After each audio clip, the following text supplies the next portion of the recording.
بسم اللہ الرحمن الرحیم نحمدہ و نصلی علی رسولہ الکریم اما بعد۔ میرے محترم، انسان رزق کے لیے مارا مارا پھرتا ہے۔ انسان اللہ تعالیٰ کی حکمتوں کی طرف توجہ نہیں دیتا، انسان اپنی سوچ کو اللہ کی طرف نہیں لے کے جاتا کہ انسان کے لیے اللہ تعالیٰ نے کیا کچھ نہیں بنا کے رکھا۔ ایک بزرگ فرماتے ہیں کہ انسان اگر تھوڑا سا سوچے نہ بیٹھ کے تو انسان حرام سے اپنے آپ کو بچا سکتا ہے۔ انہوں نے ایک مثال کے طور پہ سمجھایا، فرمایا کہ دیکھو، انسان کے پیٹ میں جو لقمہ جاتا ہے اس کے اللہ نے 5 راستے بنائے ہیں۔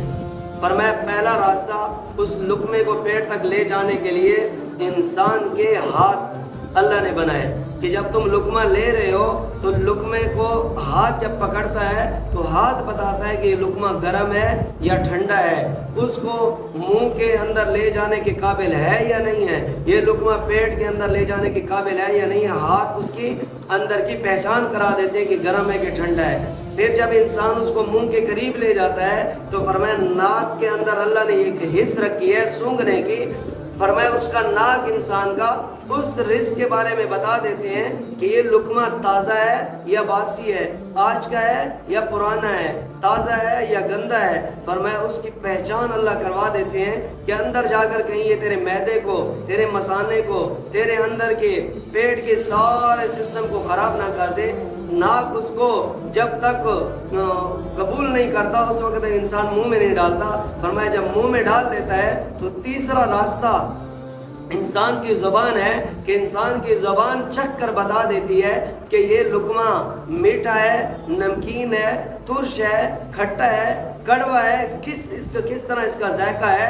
اندر جا کر یہ کہیں نقصان تو نہیں پہنچائے گا، اندر جا کر نفع والا ہے نقصان والا ہے، زبان اس کی پہچان کر لیتی ہے۔ فرمایا چوتھا راستہ اللہ نے انسان کے لیے اس لقمے کا یہ بتایا کہ دانت ہیں، اللہ نے دانتوں کو پیدا فرمایا جو دانت چبا کر بتا دیتے ہیں کہ بھئی یہ چبا کر معدے کے اندر ڈالنے کے قابل ہے، اندر لے جانے کے قابل ہے کہ نہیں ہے۔ دانت اس کی نرمی اور سختی بتا دیتے ہیں۔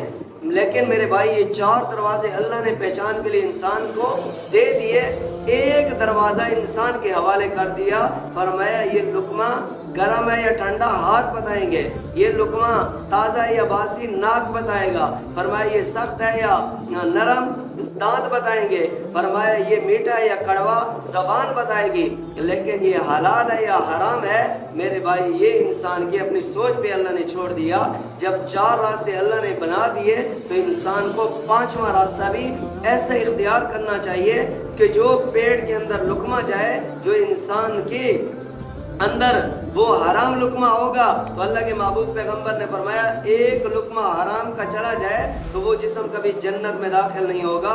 جس کی پرورش حرام مال سے کی گئی ہو وہ کبھی جنت کی خوشبو بھی نہیں سونگے گا۔ میرے بھائی اندازہ لگائیں کہ ایک لقمہ حرام کا چلا جائے تو 40 دن کی عبادت قبول نہیں ہوتی جب تک انسان توبہ نہ کرے۔ تو اس لیے میرے بھائی آج مل کر تحیہ اور توبہ کرتے ہیں کہ آج کے بعد ہم بھی حرام کا لقمہ اپنے حلق سے نیچے پیٹ میں نہیں لے کے جائیں گے۔ اللہ تعالی ہمیں حلال روزی عطا فرمائے۔